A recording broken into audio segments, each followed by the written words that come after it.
at Goal's house last night for being here tonight. I was there with you, so I know it's just wonderful to see you here in Brain House. I'm Steve Clemons. I'm editor-at-large of National Interest, and this topic that we're getting into is both avant-garde and new, and just also vital.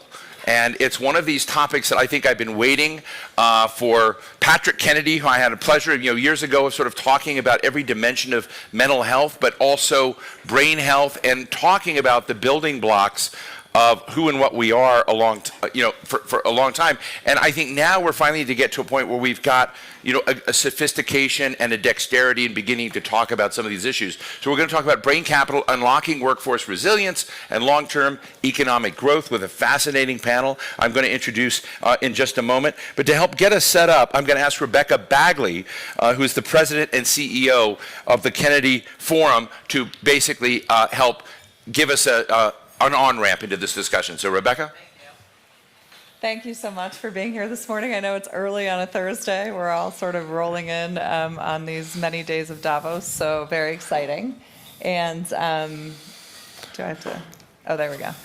So the unlocking the brain capital piece, we thought that it was really important to kind of frame some of the issues, and particularly the issues and opportunities for employers. And we have some interesting Gallup data, too, that I'll talk about and point out our Gallup team as well. So just thinking about brain capital, there's really two elements. Brain health, which is mental health, substance use, it can be cognitive, they obviously kind of go back and forth a little bit. And then when we think of the cognitive skills and brain skills, it was really interesting. WEFT actually just did a survey of employers. If you haven't seen it, they just rolled it out right before the conference, thinking about what are the top skills that employers want. And it is all of these cognitive skills that you would think, like self-awareness, leadership, mindfulness, being able to connect with people and manage projects. And so I think, it's interesting because if you don't have one, it's hard to build on the other, right? So you need your workforce in a place where there's a balance, or else, having this heavy leadership is not, my picture takers tell me to move over. So, but I also need to look at the slides a little bit. So there is a set of statistics I think that a lot of people have seen before, but we just wanted to kind of re-emphasize that we have a lot of dynamics going on that we've all been talking about this week that are shifting, for all of us in the world in general, and also just, with these base statistics. So 28% increase in people over 65. We think about brain disorders, and we're seeing an increased burden. And of course, those two things are somewhat related. The nature of work. I mean, I know I've been in a lot of conversations this week about just the nature of work and how that's changing. AI integration, other aspects into the nature of work. And then thinking about early brain development. There is so much information coming out, as we know, about how early brain development is so incredibly important. Obviously not necessarily an employer piece, except when I'll talk later about sort of, mothers and fathers, and sort of the workers obviously have a lot to do with that as well. So when we think about, we're introducing with West Health, with our partner, the idea of really through the life course. So instead of, a lot of people think about youth mental health, which is incredible, think about the aging population. We really want to think about it across the whole life course and be able to define, what are the challenges, the opportunities, and how do you make sure that care and prevention and all of the different aspects are thought of across this whole continuum.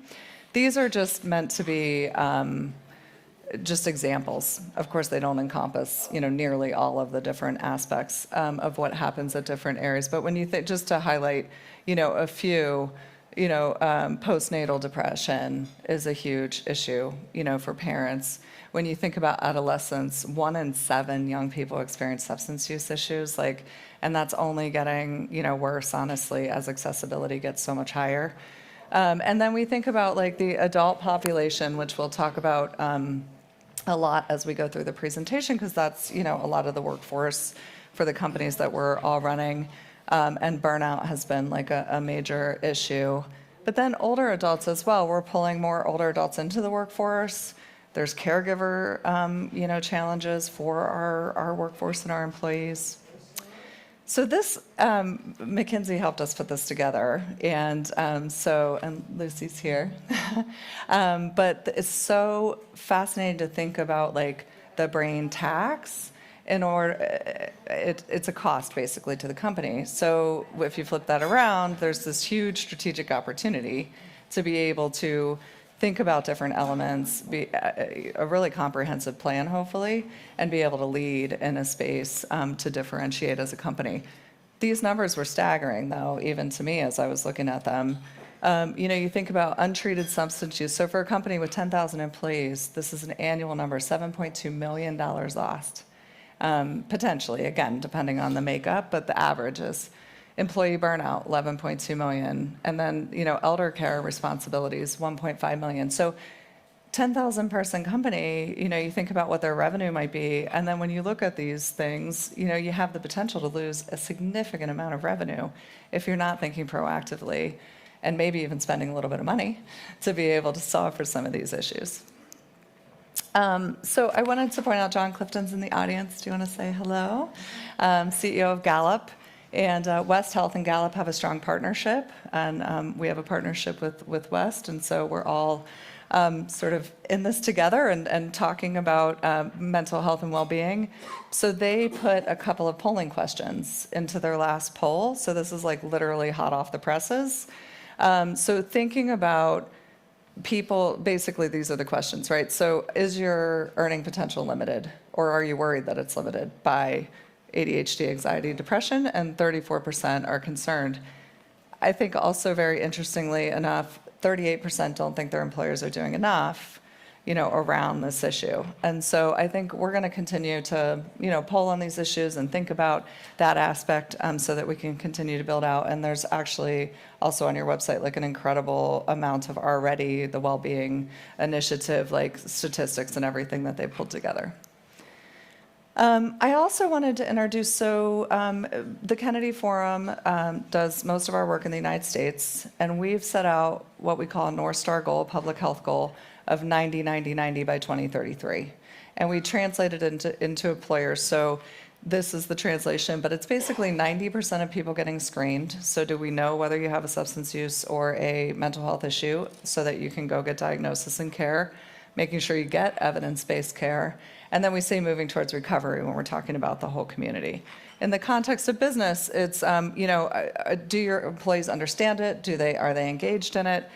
Are they getting the care they need? And then are they working at peak performance? So, recovery across the board in this case would be more on the peak performance side so that we can see all those skills that WEF, lays out. And we could say, yes, our employees have those things.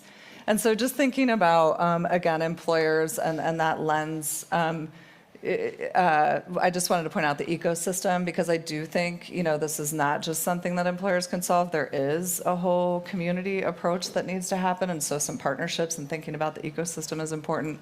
And then innovation, around access to care.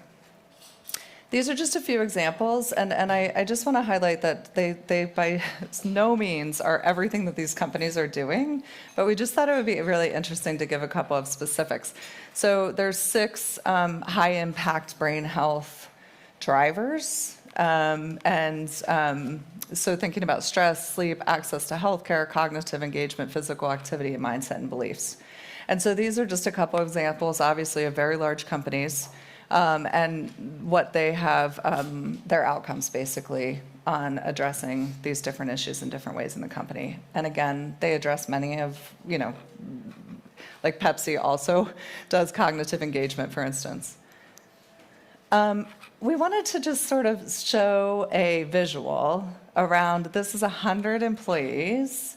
And when you think about the life course, I forgot to mention earlier that it's not only about like me as an individual as I move through those stages, but it's about me as a mom and a daughter, and that interconnection of all of the different things that happen. So when you think about this 100-person workforce, up to a third, highlighted now in blue, have a mental illness, substance use issue, or both, right? So right there, you have a significant amount of your employees, again, just by the data and the averages. And then when you think about, when you add a layer, 1 in 5 are caregivers for elderly or disabled loved ones. So we're dealing with things at home or, that we're thinking about in the caregiving context. Then half are experiencing symptoms of burnout. And these are from, surveys that have been done. And then you layer in 20% feel like they have a toxic work environment. So now you're looking at a very significant workforce issue, where the minority of people in your organization are not having anything in their lives that they're having challenges with. I shouldn't say it quite like that, but, of the challenges that we laid out. So just thinking about, what priorities that we can, through this. We think about really a holistic approach, by a company is like a really important piece. Brain health and brain skills cross-generationally, and thinking about it in that way, in that life course perspective. And investment. I mean, the savings obviously, over time has to be clearer. And, we need to be thinking about how we really look at that as a competitive advantage. So with that, I am going to turn it back over to Steve, and thank you so much. Thank you very much. Yeah. Really appreciate that. And what we're going to do now is have a panel, get a chat going. This is such an intimate, wonderful space that I want all of you to think that I talked to you at the reception, and we may not be able to get everybody in, but that I said, hey, when we get to Q&A or conversation, to imagine I ask you to make a provocation. Don't reinvent the wheel, but just poke us a little bit to kind of think in a big way. I also want to call out my friend John Clifton. You should stand up, John. You're like so modest. John, stand up, man. He's a great guy. Stand up. Own it. Own it. John is my buddy from DC and Gallup. This is his first Davos. And he's a wonderful guy. But let me introduce our panel here. We've got the great Patrick Kennedy, who's, of course, the founder of the Kennedy Forum. Patrick, come on up and join us up here. We've got Sheri Bronstein, who's the Chief Human Resource Officer at Bank of America. I can't wait to talk about brain capital with capital. And we're going to do that. We've got Tim Lash, who's the president of West Health and a real substantial partner in all of this. And I just want to tell you, so you know a little bit about this as we get into it, he's done fantastic work about really the kind of broad process of aging, which is something I'm fascinated by, and in my view, the deficit of attention in a lot of this area, which I think we're trying to correct today. And then we have Lucy Pérez, who's a senior partner at McKinsey, and she's been doing a lot of work on health equity, women's health abroad the board. I mean, you've done the whole package, but I just wanted to call those things out. So why don't we take a seat, have a chat, and let me just start out, and I'm going to do this in a different way, because Patrick and I have been through this before, and I want to just level set and have you level set with us, because sometimes in Davos, pictures get painted of how the world is as we would like it to be. I'd like to hear how you see it is, and as we begin thinking about the connectivity between brain health, employers, creating a greater connection of that, how big a lift do you feel it is that of the work that we need to do out there broadly in society to kind of make that connection between brain capital and the employers? Thanks, Steve. I really am grateful for our friends who made this last presentation possible and who are stepping up to really help advocacy, because advocacy needs all the help it can get. I often say, we're stuck in a time warp because the advocacy reflects a different time where we only thought about mental health in terms of mental illness. And obviously, as of late, we're starting to see it much more comprehensively, and it's taken a long time for us to evolve to that, but to show it in such graphic ways and to have the benefit of people who know how to present in a way that is compelling to businesses really helps. It's tangible. It's so tangible. Right. Our other partners, KPMG, and isn't it something, the reason I got KPMG is I had one of their principals call my cousin, one of my cousins who they were friends with, because they had my book, and asked me to help them get help for their child. And they are like big time KPMG people, right? That's how we got KPMG, right? And I got just anecdotally, I had in the last year a major partner in Goldman Sachs, his father, who's friends with one of my other cousins, called me and said he needs to get help, but he's, a Harvard MBA. He doesn't know that he needs help, but here are all the problems. What can you do to help? The thought that a major partner at an enormous investment banking firm that has every resource in the world is like reaching through this circuitous route to kind of get help is kind of shocking. And the fact that I got a call from Speaker Pelosi just a couple of years ago to have me come in and try to do an intervention on one of my former colleagues, I could just go on and on. It's remarkable that even people who have all the resources in the world can't navigate this. And so that's the proof is in the pudding. We can do all of this, but when the reality is...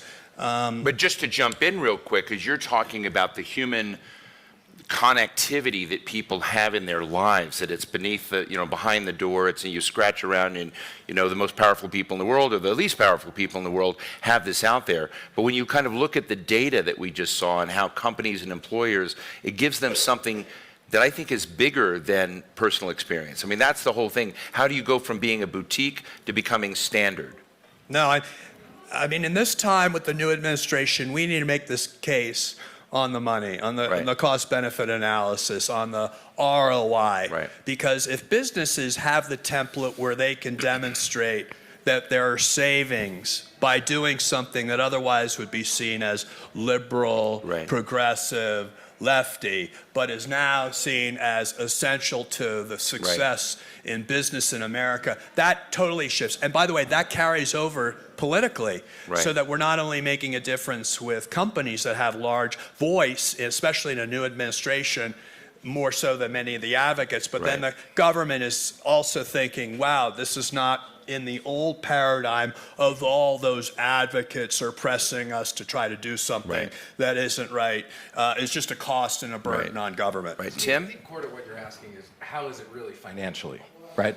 Well, I think it's how is it financially, and how do you go from what we've now learned from data, and you're breaking this up into pieces. And this is something companies or associations can absorb and deal with that gets you from the fuzzy to the more concrete, and looking at that connectivity between employees and the social contract around them. So I get that, but I just want to make a point around financially, how is it really? I was at a panel yesterday. We were talking about GLP-1 drugs, and one of the employers said that they spent $150 million last quarter on the GLPs for obesity, and that's impacting earnings, right? Healthcare has always impacted earnings. It's just happened over a very slow period of time. When healthcare was at 10% of GDP, then 11. It's just a slow increase, right? If you could decrease it, that would increase earnings as well, right? And so why is behavioral health a focus here?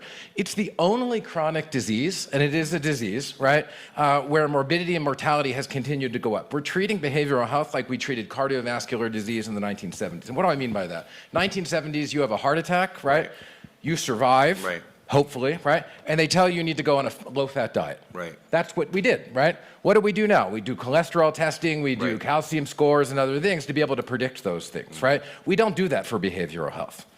We don't do that at all, right? And if we could have a tremendous impact on healthcare spend, because it's not suicide that's actually killing people with severe mental illness. It's cardiovascular disease and other chronic conditions because they can't get the healthcare that they need. And that has a huge economic impact on employers. Well, the jump I think we're going to get at today to build in and kind of touch on that, and I would love Sheri to talk about it, is brain capital.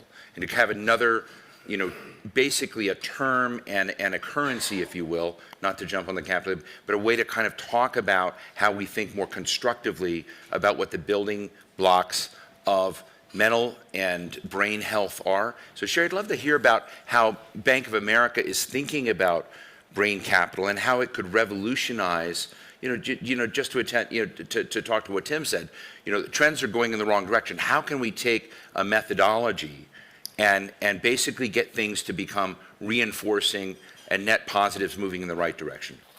So first of all, I love the presentation. It's one of the best presentations I've seen on this topic, the way you all have brought all the different aspects together. And, I could come at this from so many different directions, so let me try a few things. At the end of the day, our people are our biggest asset. They're also 60+% of our costs. So at Right. the end of the day, we need to make sure we're investing in our people. We need to make sure they're successful in both their professional and personal lives, that we ensure we have about 200,000 employees. We ensure we're self-insured, not surprisingly. About 85% of our people are in the U.S., so that means we're covering almost 1 million lives in Right. general. So those are all the people we're taking care of, and we want them to be productive. So if you think about the mental health piece, and I'll talk about our entry level for a minute and how that impacts us, we hire about 2,000 full-time campus hires a year. The number one thing on their mind is mental health. They come in, they talk about it, they ask questions, they want to know what's there for them. We can't be an employer of choice if we're not talking about it, we're not providing benefits, we're not both proactively and reactively, meaning, ensuring that that people have what they need, and we invest a lot there. It's also, on the cost side, it's a top 5 cost for us. So it's part of the culture. It's part of the culture. So I want to ask you, I want to push you a little bit, Exactly, because a lot of companies out there, you open this door and you Yeah. get tagged with stigma. Yeah. No, How do we- you avoid the stigma honestly, in the front door? and we've done a lot of work with Patrick and others. We started, Brian and I and the management team, we really started on this when we started to see the data, and top 5 costs for us. So for Number the one- audience, Brian Moynihan, CEO of Bank of America. Yeah, it's one of our top leave categories. We have Right. 100,000 hourly employees, so you can imagine if you can drive your leave, your leave cases down. It's one of the top reasons for short-term leaves.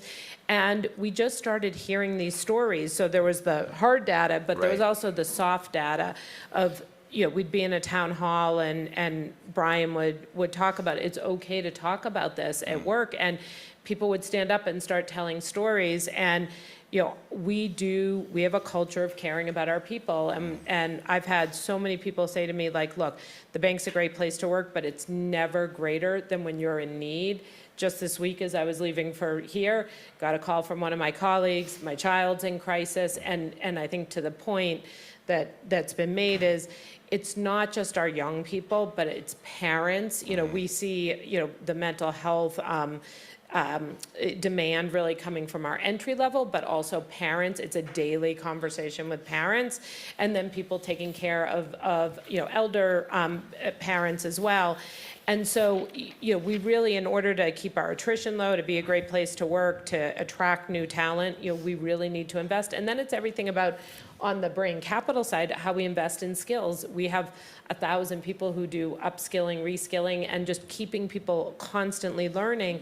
And we just celebrated, every year we celebrate people who have been with the company for over 50 years, and we bring them Right. in, and Brian recognizes all of them. And, these people have been with the company for 40 years. They've had incredible careers, and you listen, you'd think they were 30 years old, because they're still engaged. They're amazing. So let me move beyond I'm going to be tough love here, the fuzzy to the specific. Yeah. So I read the McKinsey study that the forum helped produce, and looking at some of the components of this, stress, sleep, community engagement, health risk factors, social support, physical activity, these are all elements of levers that are part of the cognitive makeup of someone. And then your incentives here, increased retention, which you mentioned, or productivity, innovation, creativity, reduced healthcare costs, which Tim was getting into, and adaptability at this. So when you're building a culture, just so for folks who are in this business, how are you moving these levers in a specific way so that we move from the general, and you're operating and you're looking at 1 million people and costs? I'd just like to get just a sense of the tangibility, if you will, of what elements you move. Because we can all talk generally about the importance of mental health, but how do you move the needle? Yeah. So I think first of all, it does start with the data. And when we really started on this journey, we did a lot of, and we were always looking at our healthcare data. But, we could see the increasing costs. We also do surveys, and we were getting people saying, I'm not coping with stress. And when 20% of your workforce tells you they're not coping with stress, that's a call to action, both, again, on the cost side and the human side. And so, you build programs, you work with external experts, and you say, what is going to work? And we've tried lots of different things. Some have worked better than others. A lot of it is access to benefits. It's lifting the stigma and embedding that in the culture.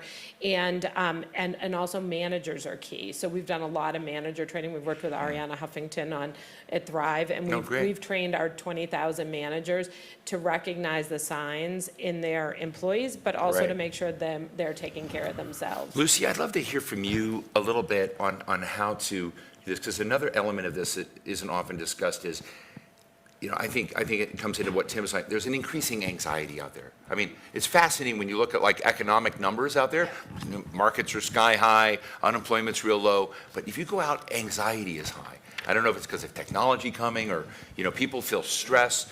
And I'm just interested as you kind of look at, that and these economic conditions, as you sort of look at in the studies and work you've done, how do you embed in it the tools to help one decrease anxiety and build resilience with people? Thank you for that question, because indeed these days it's all about adaptability and resilience. That's how workforces thrive at a time of constant change and stressors, which I think we're all very familiar with, right? And so when you think about what enables you to have that adaptability and resilience, it's those brain skills, right? It's when we're talking about, emotional intelligence, creativity, analytical thinking. But to have that, you also have to have positive brain health as a foundation, right? And that's how, you think of brain health and brain skills together. That's what makes brain capital happen, right? And I think for too long we've been talking, right? Health is foundational. Improvements in human health is what has led to the most economic productivity for the last 200 years, right?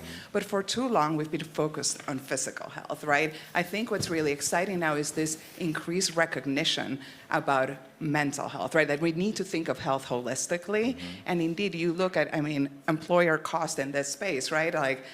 They're right now on the order of close to 10% of healthcare costs that an employer is making today is tied to brain health. When we looked at some of the data in terms of what's the anticipated overall spend on brain disorders, we're about in 2025 estimated on the order of $5 trillion. By the time you get to 2030, it'll more than triple. So if this is not part of the call to action, it's kind of, what is, right? We've got the numbers not only of how this is skyrocketing in importance, but also the huge economic impact, right? I love how Rebecca shared, at an individual company level, because sometimes the big numbers are hard to process. I'll tell you the big numbers. The impact of addressing this is $26 trillion in economic productivity. But that may not feel so tangible. So that's why I like to also, we need to make it. It's a very big number that is bigger than all these countries put together. Yeah. So But this is why it's so important for organizations to be looking at their data, but then hand in hand with that, and Sheri, you alluded to it, is the leader's voice, right? Because that's what helps address the stigma you were referring to earlier, right? Well, I read your study, and so the McKinsey Health Institute study that you put out was fascinating, and and you kind of look at the scale of the costs of not moving forward. Yeah. But I guess I'll ask the same question I asked Patrick: why isn't it happening more quickly? Because it's sort of economically, the incentives are there. And so I think you're showing people, you're giving them calipers to do what's in their interests. But what's impeding our system, our collective ecosystem, from moving more quickly into a world where cognitive and mental health and brain capital, becomes essentially, to go to his old word, the law of the land? I would say, unfortunately, we've been slow to act, right? So the level of awareness is not there. I think of, and I'm sure if we go around and poll this group with many people who've been coming to Davos for a long time, they haven't been hearing about brain health, right? For me, this is the first Davos where I'm really Well, this guy was our first guy here. It's about time, right? Front Yeah, row. exactly. And no, I'll come to you in a minute. Not yet. I'm just going to praise you that you know a lot about brain health. So there's some real, people here, but Yes. hopefully we've got some others that are learning here. So, Yeah, Patrick? Luz, we're in the midst of this Doge thing where they're going to just slice and dice healthcare, and it could be catastrophic in terms of the seismic impact that these cuts could make. If we had an ability to capture with your inputs, if we're moving towards CCMI about value-based contracts, like how do we construct those contracts to get the demonstrations of value that if we're going to, quote, make America healthy again, you can't do it with these chronic illnesses without leading with mental health. So what I'm saying is the impact of your work now on behalf of those who are in the business world actually has a powerful opportunity to impact right now some important decisions. Because business can drive it. Yeah, Because business can drive it, and it'll also, I mean, government's going to try to do a lot of catch-up in terms of their own thinking about this, and who knows, Oz is a surgeon, and does he really get all of this stuff? We need to make sure we inform the leadership there. I just want to make a comment on that. Historically, the governments, right, have played a very significant role on value-based contracts and design. And we've taken a journey. I think we've gotten lost, and we're now completely disoriented, right? And why has government focused there? It's because by and large, they cover older adults, right? And older adults historically have consumed the vast majority of healthcare because they have more chronic conditions, et cetera, et cetera. Well, guess what? A 50-year-old today is not a 50-year-old, in the 1970s. They look a lot like a 70-year-old, right, in the 1970s or the 1980s in terms of their chronic conditions. Right. And we're heading, with some of the reforms into an area, I think, globally where there's less regulation and less oversight. And that puts incredible pressure and responsibility on an employer, right, to take action here and drive the plan design and what's available in terms of the delivery models, right? Employers, have an employee base, but they also have a tremendous impact, over the communities that they're in. Take it a step further into some of your great work on aging. My friend Nancy Lamond, who's the EVP of AARP, has a great line. I constantly quote her. Said, "The future of retirement is work." And so what you see is, people who are aged are staying in the workforce. They're in the workforce. You need them in the workforce. But yet our modality of dealing with it from every dimension of health is not caught up. And I'd just love to hear from you if there were 3 big structural shifts. Because I thought moving to wellness in our health system would do it. But what happens is mental health is left off the map. And I'm just interested in what you would fix if we gave you all the power. So I think it's best through an example. So we launched a project, and we do a lot of work with Northwestern in Chicagoland, right? And they are a large employer, right? They're also a health system, which is interesting because they exert a tremendous amount of influence on the delivery of healthcare in their community, but they're also responsible as a self-insured employer for a very large, employee base. Right. And like any other organization, they have ESP programs. They do their surveys. They look at anxiety, depression, and other things. It's increasing, as is the age of their workforce, right? And so they have, sort of growing financial exposure, which again hits earnings, but it just has hit, sort of over time. They also have done a great job, and Gallup, I think, is instrumental, right? For organizations in doing this, in asking the question why several times. So like, why do we see sort of the increase? And sometimes it's because of the lack of an employee support program, right? And sometimes it's because of something organic or structural to the organization itself, whether it's management or culture or processes, et cetera. And they and others have done a very good job of making investments in that as well. But sometimes it's organic to the individual, right? When we think about behavioral health, anxiety, depression, et cetera, right?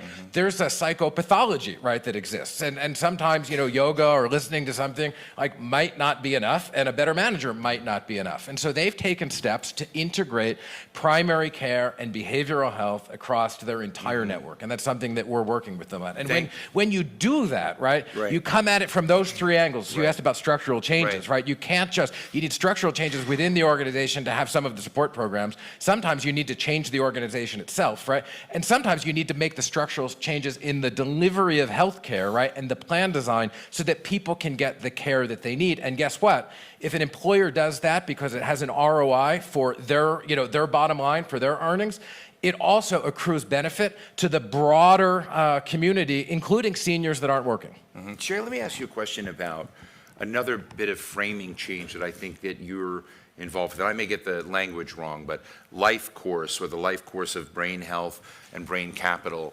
that when you look at the longevity, I think it's interesting. I've been really fascinated in kind of continuing education and how, we don't have embed, kind of go to college and you're done. One and done, it's over. As opposed to thinking, now they call non-traditional students, people who continue to educate, learn, keep going. I sort of wondering what we can do in the health world where we're just talking about youth and moving from youth to, various different dimensions of our lifespan, and how employers, to come back to the employer base in this, can help create a new norm, if you will, over a life course. Yeah, I think, and I should say, an interesting point is if you asked me 10 years ago how much time I spent ever thinking about like healthcare or benefits, it was like this much. Like this is Right. for CHROs, and we were talking about before CFOs, Right. a major topic. And so really having to educate, because it's not my background, on how we think about exactly what you're saying. And so for us, it's really thinking about that life event. And I'll tell you, like, one of the things that we started to see, we'll talk about women for a minute, was menopause, right? And not that it hasn't been out there for a million years, but we started talking about it. We invested in a partnership with Maven. We saw, it was very interesting because what we saw was women don't want to talk to our insurers. They want to talk to someone who focuses on this. But what we've done, going back to the life course, is they've now stepped into the prenatal care, the Right. postnatal care, and they will help with pediatric care up to 5 years old. And so very interesting different models as we think about, we have 40+% women in our top couple levels of the company. And so we've got a lot of women in those age groups. So we've really been looking at what are the different needs and segmenting. Primary care, really important, especially post-COVID. We've really refocused on primary care because we could see in our data these chronic conditions, whether it was on the mental health side, the physical health. So one of what we've really been trying to think about is healthcare and the whole ecosystem much more strategically from different parts of people's lives, because we do have a lot of people in our workforce that have worked for us from 40 years, 50 years. And then on the skill-based, we do a lot internally, but we also have continuing ed. You can get reimbursed up to $70, $200 a year to take courses, to get certifications. And you think about, that's not just for the person, it's also for us, the changing in technology. We have, we used to have 500 people in our cybersecurity area. We have 3,000. They're constantly learning new skills, taking new certificates, and we help support all of our employees in that. Patrick, you've been working for many, many years with youth and thinking about youth workforce, and I'm just interested in what you've learned about embedding in young people the tools to deal with some of these issues, that get to resilience, adaptability, talking about these issues and being not passive, but active agents for their own I'm going to turn this over to my better half, who's a Amy? public school teacher. Way better. Public school Thank you. Amy? Yeah, Well, thank hi. you. I hope that's an okay question. Yeah, it is. No, it's terrific. I was just going to say, a lot of times when we Thank think you. about brain capital, it's important to remember that these are teachable skills. All of the resilience and the problem solving, this isn't something that later we just have to address because we know they're coming up without them. So we can be proactively. We could be proactive. In the same way, Tim and I, we've talked a lot about dyslexia, and there's decoding skills that you teach for literacy. There's all of those skills that at one time when we did special education and IEPs, we would write in things that needed to be addressed, and we do adaptations and we do interventions. We need to be doing that for these skills as well. And we can start that early. We can do prevention, we can do screening, we can teach these skills, but that's something that we really need to see come. Again, I hate to keep putting it back on businesses, but it was business that brought us STEM education. Right. And said we need these skills from our future workforce. And so it's business that needs to say we need these skills from our future workforce, and we have to be teaching them. It needs to be part of the curriculum, that you understand how your brain works and that you're learning these skills in school. Are you finding it spreading? Well, I mean, we talked about KPMG, we've got B of A here, we've got the McKinsey study, but again, are you finding these, best and promising practices around this, particularly in the employee-employer relationship? Do you find it being picked up? I think there's a lot more focus on it, how we can support through the EAPs and how we can bring in some of the, soft things that we're talking about. But I think there's a long way to go on moving it, further and younger to promote this. Because, we've talked a lot about technology at this and social media throughout Davos, but the emphasis on reconnecting young people because it's the future workforce. I think we could still do better there. Lucy and Tim, I'd love to get a sense, because I think one of the things that was striking about this morning was Rebecca's presentation of the data. And I'm always interested when we're moving into areas that are, have traditionally been, people kind of know, oh, we, want to have, mentally sound, brain capital sounds great, but the data really matter. Experience matters, because it's the only way you're going to bring people in. I'm just interested in what the state of data is in this world. And if you can talk about what we would need to do, again, structurally, to bring much more data and empirical evidence into the brain capital world. Yeah, happy to start. And Tim, let's do this one together, right? I would say it's very nascent. The state of data is nascent. And you're McKinsey, so I mean, you're kind You of know like, we dig you're hard, kind of like right, to Wizard try of to Oz. find that I mean, I feel data. like McKinsey is sort of plugged in everywhere. So if it's nascent for you, then it's Yes. non-existent for many. Exactly, right? And I mean, and I think, we can, think about individual organizations. What are we measuring? We're still also just, figuring out what are the right things to measure, because hand in hand, that's how we generate the data, right?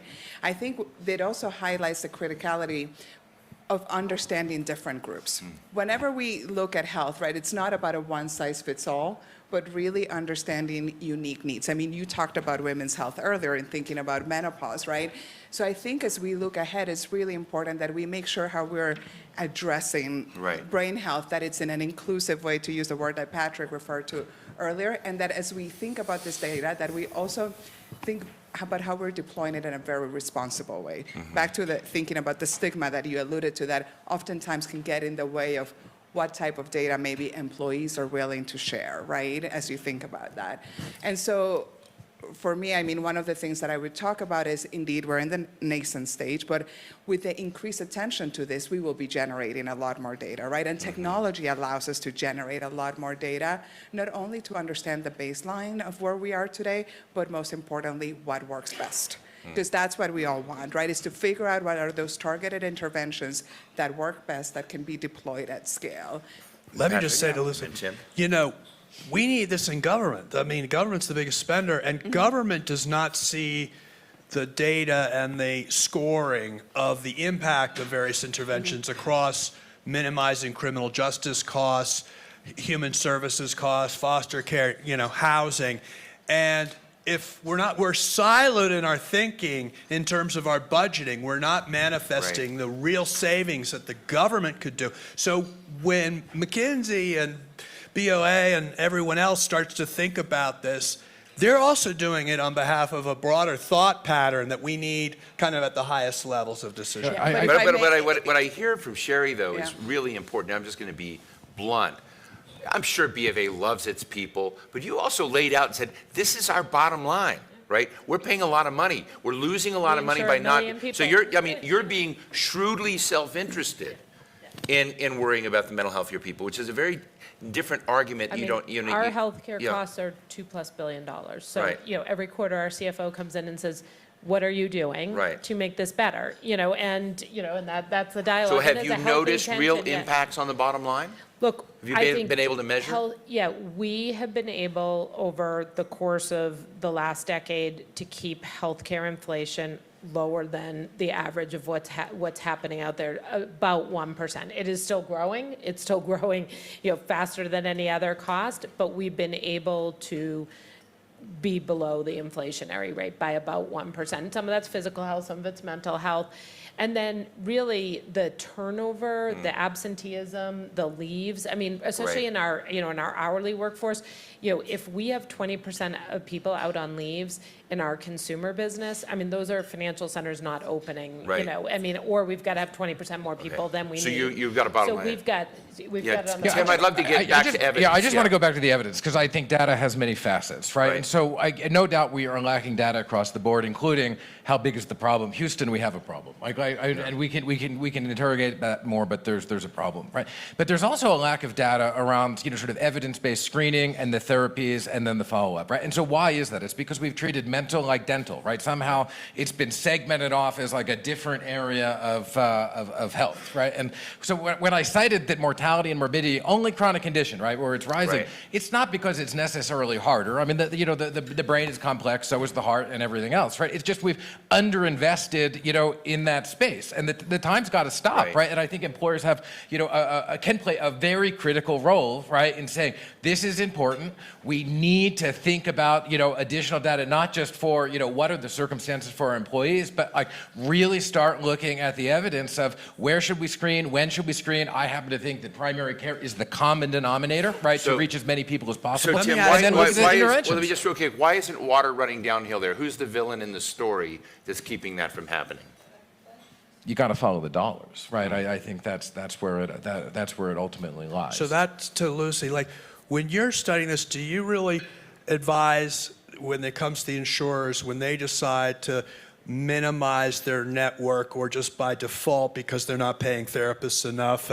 And do you advise your clients to spot check the impact on presenteeism, absenteeism, early leave, because that's also interesting, because if the true fiduciary is the business, not the insurer, then that changes the whole complexion Right. of the decisions that insurers are making. Well, I think this is why we're having this conversation from an employer standpoint, right? Because indeed, business has such a huge role to play here.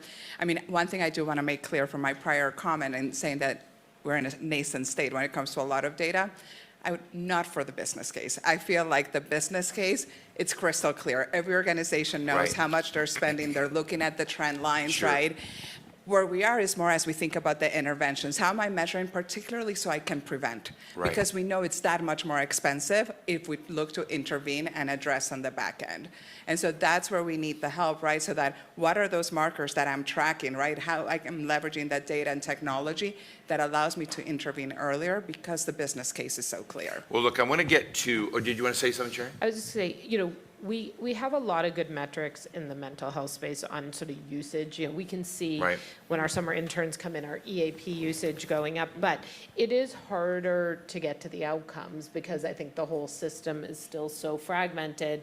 And so, we think we're doing a good job because, through surveys and talking to our people and trying to keep control of the cost, but it is hard in this space. Whereas, we're starting to see like on the GLP-1s, like the data, like just to take a different topic because it's pretty specific, like you can see very specific data. Okay, we're spending more, but the BMI of our employee base is coming down, and we're starting to see less cardiac, less diabetes. It's unbelievable how quickly we're getting outcome data. I think it's very hard to have. And it would be criminal if we don't leverage that increased focus on GLPs to have a broader discussion of what else is possible, across the lifespan, right, for the employees and across, sort of the broader health Because of needs. the expense of GLP-1s, if you could talk about how we're seeing the net savings, then you could apply that same thinking to mental health, which is going to need a longer ROI. But if businesses are already thinking, GLP-1s in 5 years, I'm going to see this reduction in healthcare costs,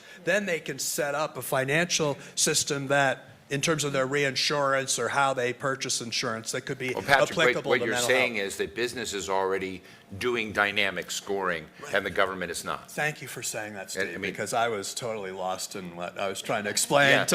until you crystallized it but for me. that's it, and you're right. I mean, it's just one of these things that government seems unable to begin looking at the kind of investments. I just want to make a comment on that and be hopefully a little bit provocative, right? So the dynamics that we're talking about in terms of the employer, we have an aging population. There's more, exposure to healthcare, right? Behavioral health is a key driver of healthcare. We have a new president of the United States, right, who has threatened to pull out of NATO, right, if the EU bloc of NATO doesn't increase their defense spend from 2% to 4 or 5%, right? So what are the dynamics that we're seeing from a government perspective, right, in Europe, right? Well, we have a contraction of the historical working, the size of the population of a working age, right? We have healthcare costs that are soaring with, behavioral health being a significant component of it. And if you had to increase your defense spending as a percent of GDP, right, you either, right, or both have to decrease other areas of your spend, healthcare, second to defense, very, sort of very large areas spent, or you need to increase the productivity of the workforce. That's not going to happen by technology alone. Right. So if you increase the size of the productivity, you need an older workforce, so we're going to have greater exposure to healthcare. And you also have to compress the healthcare spend, and behavioral health is a key piece of it. So it's not just employers. The governments have, I think, are big incentives to do the same thing. The ROI is there as well. It's just at a different scale. That's why I was going to say that, and Tim, you said it just the way I told you to before this program. That was so well done. Thank you for that. Yeah. All my original thinking expressed so eloquently. Let's get some questions and comments from the audience. We've got tons of comments and questions. I promise you first, but make them short because we can get to a lot of people. But right here. And we've got somebody, do we have somebody running around? Okay, great. Thank you. My name is Morris Friedman. I'm a behavioral neurologist, cognitive neurologist. My field is dementia. And I'm here on behalf of the World Federation of Neurology. Now, a lot of what we're hearing at this session, and really right through all of the Brain House, focuses on the mild, the early, the prevention. All of that's very appropriate. Right. But there's a huge problem out there with people who actually have dementia. And there's a great strain on the workforce there. So what I'd like to hear is, what are your thoughts? All of these great thoughts about dealing at the mild end. Right. What are your thoughts about addressing the problem at the other end, which is the patients with severe dementia? Right. Thank you. And there's actually almost no discussion about that at these sessions. And if you don't deal with that, you're missing a big part of Thank you. workforce resilience. Great. So I'd And like we've got to a hear mic what- right here. what- So what give you- this back to Patrick. Can I give a very candid answer very please, quick to please that? do. So at West Health, we recently launched a portfolio focus on brain health, right? And underneath that, big focus on behavioral health and a big focus on Alzheimer's. And as we were looking at Alzheimer's, one of the reasons that we wanted to invest in that area is that, if you looked at, just a year or two ago, the forecasts for pharma, for the monoclonals, right? We could have seen hundreds of $500+ million a year of direct marketing to drive people in for screening and diagnosis, because that's what would have been necessary, right, for the forecasts to actually be realized. As part of that, we also looked at, what other, interventions and where is their need. And caregiving, back end, it's absolutely critical. The problem is the ROI, right? And so from a screening, diagnosis perspective, which we're nascent today, we don't have the systems in place. You can start to stitch together, like, how does the dollar flow, that there's an incentive across the value chain for people to make investments in those areas. When we think about the back end, it's critically important, if not more important, but finding where the dollars come from. When you look, so U.S., focused, if you look at where, some of the proposals have been for caregiving and other things, they're just not there. It's just, a sand on a speck of sand on a beach, right, in terms of the problem. And so I agree, it's a very critical issue, and I'd love to talk more about it, but like, where do you get the dollars to make the investments to move the needle in a material way? Yeah. I'm hearing about how you deal I don't have an We answer got to for move that. around I want the room one. a little bit, but I will also say, because I've done a lot of roundtables around the United States on the questions of early screening and dementia. Why isn't the ecosystem there that's positive? It gets back into essentially the sense of personal risk in a lot of this stigma and whatnot. That's why I'm so fascinated with what Sheri has created inside Bank of America, where you've got just much more culture. But I've been doing things with community leaders, businesses, others, and just saying, if you were to tweak the system so there was more discussion and awareness and evolution of this, so that people were actually saw early screening and testing as a positive. And I think you wanted to jump in real quick and then Very we'll go here. quickly, Yeah. because indeed there's a massive gap between the need and the funding that is Right. required to meet that need. And frankly, that's been one of the motivators behind standing up the Coalition for Mental Health Investment is Right. exactly that, right? And that's bringing, McKinsey Health Institute is one of the partners. Right. Welcome Clinton Global Foundation, the African Coalition Alliance, right? Right. I may be missing another partner, which I apologize Right. in advance for. But it is this clear recognition that we have a massive funding gap and the resources that are required. So great question. I'm glad you raised it. Yes. Hi, I'm Krista Stasinski. I'm from the Ontario Brain Institute.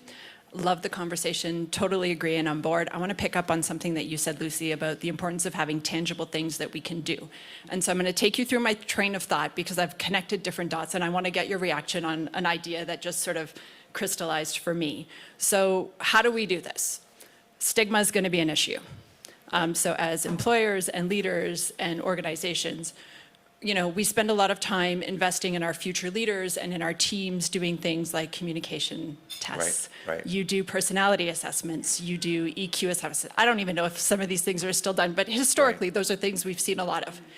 And then when you pivot Right. to children, now in schools, if you're fortunate, your kid may have the opportunity to go through a psychoeducation assessment to help you understand Right. who you are, how you learn, where your strengths are, where your weaknesses are, Sure. and what kind of supports you need. So I wonder if one of the ways to pivot this conversation, going back to a CHRO and how you invest in your future leaders, Right. is if you start talking about it in the sense of, hey, you're going to be a future leader. We want to make our Right. teams function really well. I don't think it's called the psychoeducation assessment, Right. but is there a way to adapt that for the workplace to really sort of talk about brain capital, enable brain capital without using the B word? Right. Thank you, Sheri. And we're going to go to this gentleman back here, who's So I think it's a very interesting concept. I think, I'm going through in my mind. I guess I don't think stigma's as big of issue anymore as a lot of people do for great companies where leaders will speak up. I mean, Right. When I tell you it's a daily conversation in our company because everyone's got a kid who needs help, everyone has parents who may have dementia. And Right. so I guess I think it's more of an education. We do a lot of assessment, but I just, to me, I don't know, it's interesting, but to me, that's see more it, of but- like before people get to us. And then when they come to us, it's more about, again, continuing to build resiliency, Right. continuing to build and help people understand themselves, but I guess maybe a little bridge too far from Let's an go right employer here. standpoint. Thank you all for a great panel. My name is Bill Preston. I'm a Global Legacy Ambassador for the Rosa and Raymond Parks Institute. It's the only organization founded by Mrs. Parks to carry out her work, life, and legacy in Detroit. I come with a heavy heart, and I'm going to direct this at you, Sheri, because the late Dr. King, one of my greatest role models, said in Chicago in 1966 at a medical health and humane conference, of all the forms of inequality, injustice in health is the most shocking and the most inhumane because it often results in physical death. This is the conversation. We have a president that's bent over hell. I'm breaking this down, and I know you guys are going to be challenged at the banks. I'm an investor in social responsible companies. Yeah. It's coming to the forefront. I pray and honor Mrs. Parks, Dr. King. Ageism, as an older person who might have to go back in the workforce, I have my Right. own company. I may have to go to corporate America. Ageism in this issue. I mean, all these things fall under people who have disabilities. All these things fall under D&I. These are talented people that can contribute. Diversity is our strength. right. The future Right. of the banks, are they looking to pull out of D&I? I just heard the government shut down everything. And, Thank you. Thank you. Sheri? So Brian's spoken on this quite a bit over the last couple of days. He's been asked that. And, look, being who we are, we're Bank of America, diversity and inclusion is core to who we are. I mean, we really do look like the communities we serve and the clients that we have. And we are deeply committed to it. And, look, somebody said this yesterday, I thought it was a good quote. If there's, 500 things that we focus on as part of our overall diversity and inclusion, Right. there may be a couple things that, look, we're going to have to look at what these executive orders mean, but it doesn't change who we are and the work we do, and the work we do not just internally, but the work we do in our It's communities. implicit bias at work because we're devaluing people based upon what they look like, and we devalue people based upon their illness because we just don't give the same value in healthcare to someone with a brain illness that we do, because we think they're dysfunctional, they're not productive, and they should be pushed aside. Right here. Yes, thank you. Good morning. Thank you very much. Joshua Haynes, I'm one of the co-founding partners at Masawa. We're the first impact investment fund focused on mental health. What I see is an incredible amount of early stage startups that have amazing innovations in things like employee well-being and dementia that we're investing in. See everybody.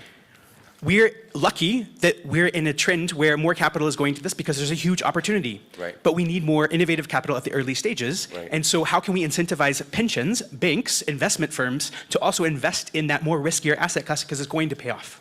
Tough. Any ideas? Is that a McKinsey project? Well, I think this is why we've built the business case, right? This is why we're shining the light on the data, on the trends of how this is an increasing area of opportunity. But could you get the DAFs to do more? Yes.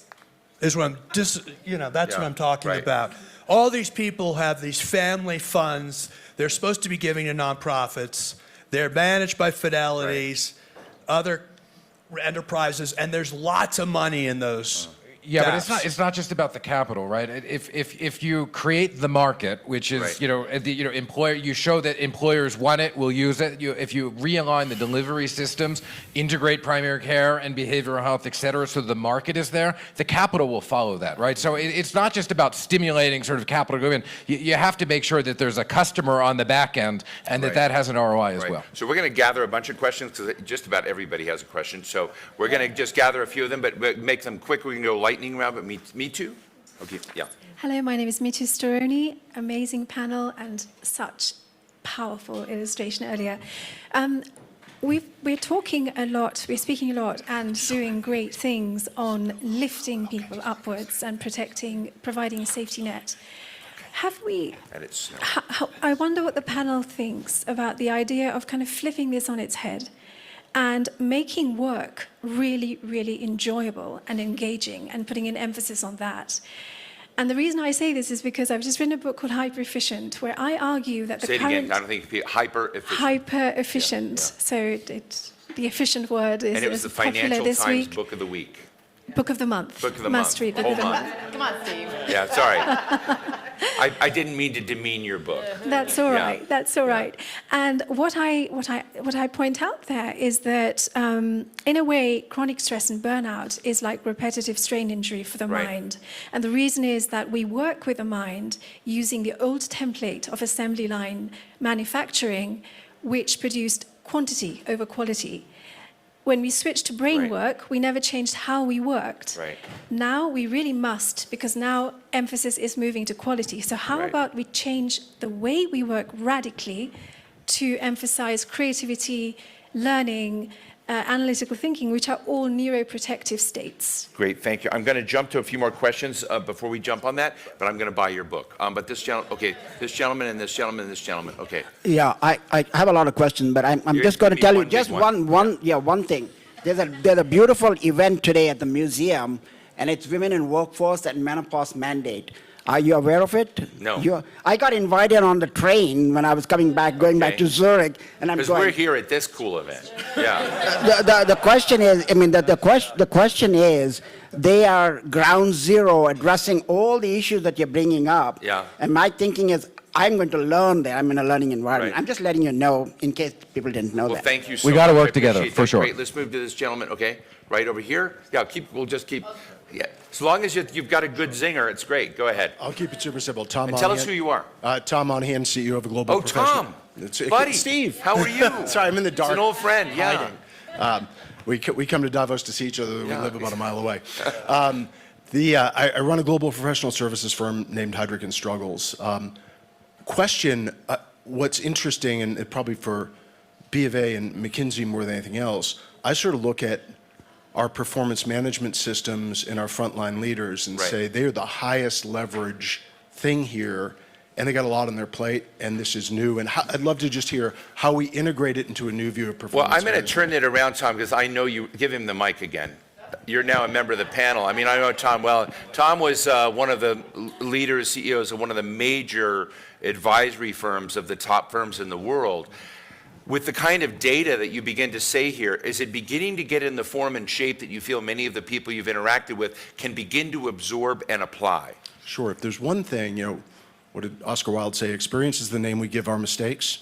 If there's a mistake I've made repeatedly as a leader, and I've seen companies make repeatedly in driving change efforts, is they often default to do also rather than do different or do better. So that's why I asked the performance management system. Fascinating. We'll get there. You, And let's take this gentleman right here. And I promise we'll get everybody. Yeah, thank you. Fred Desterbeck, I'm here on behalf of the European Brain Council, Brussels-based advocacy organization for brain research, brain health, and brain care in Europe. The question, I mean, great discussion. Workplace is by excellence an environment where we can create supportive strategies. I'm hearing a lot about the brain skill part of the presentation in the beginning, but probably not enough about brain health. It's a place, workplace is an environment where we can create strategies of early detection, but I'd like to hear your thoughts on strategies for return to work. And the reason for that is that when we surveyed patients from organizations, they were identifying return to work as being the _1 element or feeling where they have overcome an acute episode or where they have won a victory. They made a victory against their disease. Right. Thank you very much. And can we take this gentleman right here, and then we're going to go to all of our panelists. Thanks. John Young. I lead psychiatry for Northwell Health, which is one of the largest health systems in the U.S. We have one of the most mature collaborative care programs. Just to punctuate a point is we lose a lot of money on it, and part of why we lose money and it makes it harder to expand is, the real benefit is reducing the medical spend on the comorbid behavioral health with medical conditions, but that doesn't get factored into the equation. And so the way the financing works, it's a loss rather than a net gain. My question is for the employers. So I was at Kaiser for a bit, and we have capitated funding, and then you have members who are there on average 20 years.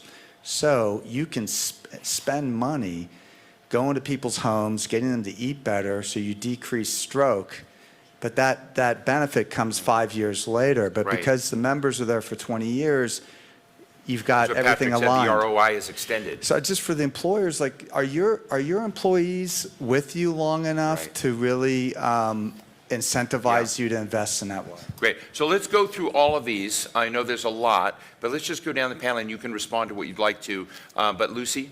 I'm going to take the return to work question because I think what is really interesting as you raise that question is we've talked about the soloing that has been happening, right? Like, is brain health over here, dental expense, right?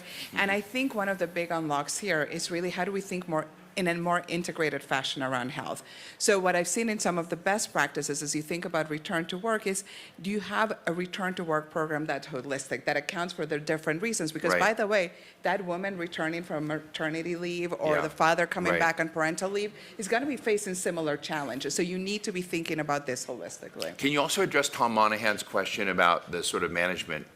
Yes, so lots of change, right? I think we're still like in the early days. I mean, some of the work that we've been seeing is really about focusing on the manager capability building, right? Because that relationship between the employee and their manager is so foundational to the level of engagement, the brain health of that employee. And so, I mean, I think Sheri can probably talk about specific programs that you're doing. Do you want to jump in, Sheri? Yeah, sure. I think managers are definitely the tip of the spear here. They have to be educated and supported, and they need to be able to, be empathetic leaders, and that requires both making sure that people are getting the resources they need, that they're listening for issues, but also that as part of performance management, as Tom was saying, that you're talking to the person about their whole self and both their skills, what they're doing, but also how they're doing it. And we do a lot of manager training to make sure there's kind of consistency across that.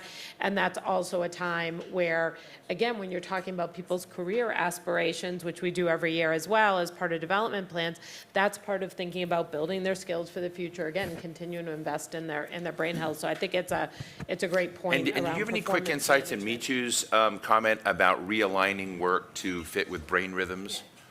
I think one of the things when we talk about burnout is capacity and time, and that's something that, as we do ask more managers in particular, that people struggle with, and I totally agree, it's got to be, and somebody else said it, it's got to be about changing the way we work so that people have, and what that work is, so that people have the mental capacity to have white space to think. And, I personally believe that that's one of the biggest challenges, and it plays into some of the performance management as well as how we do work and returning to the office. And we've actually seen I know this may be unpopular, but getting people back into the office has actually decreased. Our mental health is a lot better since people are back at work than when people were sitting at home on Zoom all day. We have a hybrid model, so we have some flexibility, but community at work is really, really important. Tim? I two comments. One, I want to pick up on what's a loss and where the returns are, because you have to follow the dollars. As long as we keep looking at these things in siloed buckets, what's the return on the behavioral health? What's the return on the mental? They're linked. You have to look at them holistically, right? And so I'm encouraged that employers, right? There's an ROI there and there's investment, and for those that are self-insured, it is capitated in some way, right? Because they have exposure across the board.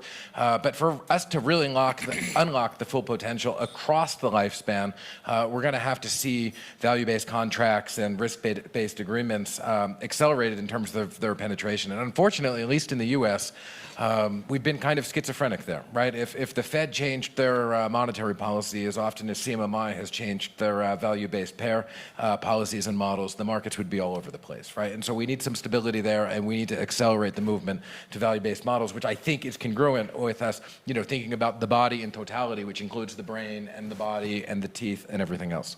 I just love the way you kind of frame some of these things. And I'm going to come to Patrick for the kind of a final wrap-up of what we're doing, but I love the data, and so congratulations on getting it out there. I also think there's another discussion in a future Brain House gathering. I heard this place was built in 9 days, and maybe it's going to disappear nice, but I hope it's here next year. We're going to have a discussion, because I think there are interesting public-private opportunities out there around this that may be avant-garde, that may be different, that could invite. Like I met the mayor of, I think it was Oklahoma City a few years ago, and they created this culture where they tried to increase the walkability of the city. And they got people together, and they lost like 1 million pounds collectively. And they got people across racial lines to hang out, begin doing these things together. And so it just felt like, wow, from a mental health perspective, positive, from a issue related to some of the chronic illness and awareness of this, positive. Corporations got engaged in it, and it was just something that wasn't on anybody's radar screen on how to do. There are elements like that I think are bank shots that help move us forward, that I hope we look at some point. But Patrick, I want to thank you for pulling us all together and hosting this, but get your, as we respond to these questions too, but also to kind of put a punctuation point when it comes to the employer dimension. And I just think brain capital is a good term. It's sexy, and it's an opportunity. We'd love to hear your final thoughts on that. Well, your point is the term, and we need a narrative. Right. This is such a diffuse issue. It's overwhelming for people, and when it's overwhelming and you can't communicate it in a succinct narrative, it becomes more difficult to advocate for. And people's minds go, oh, that's the issue of people on the street who are talking to. Oh, that's the issue of disability. And it's overwhelming. I think we need to, on the brain capital and brain as a positive, as opposed to just the negative, which we always associate this with sickness and illness. When I rededicated the John F. Kennedy Special Warfare Center, and the general there said, we make more of an investment in our mental health of our Green Berets than any other branch of the service, and we're proud of it. I said to him, I know that you saw my CV and that I care about mental health, but come on, these Green Berets don't need mental health. They're amazing. And he said, no, Congressman, we see mental health as a force multiplier. And, he had the, And I'm thinking to myself, if CEOs around America could hear that the Green Berets are all over this, because they said when they get into the field of battle, they need their six. And I'm like, oh my God, the six. They need to be able to know where all their other teammates are, because all their other teammates depend on them keeping their awareness in the moment. And if they have intrusive thoughts where they're ruminating or thinking about what happened last week or what's going on back home because their family's not being paid, by the way, even minimum wage, that can be disruptive to the mission. And I'm like, damn, that's good. And I'm thinking, we got to take Green Berets around the country to talk about this, because one thing Americans love more than else is to be better, more successful, more beautiful. Right. And we'd all want mental health in a positive light if it were framed as capacity building and optimizing all of our ability to be self-actualized. Can you imagine if that was the frame we put? Then everybody would be racing to try to get things to change, And to this is align why to I that. never follow a candidate. Great way to end things. Let's please give a round of applause to Lucy Pérez of McKinsey, Tim Lash of West Health, Sheri Bronstein of Bank of America, and of course Patrick Kennedy of Kennedy Forum. Thank you all very much. Thanks, Steve. Oh, sure.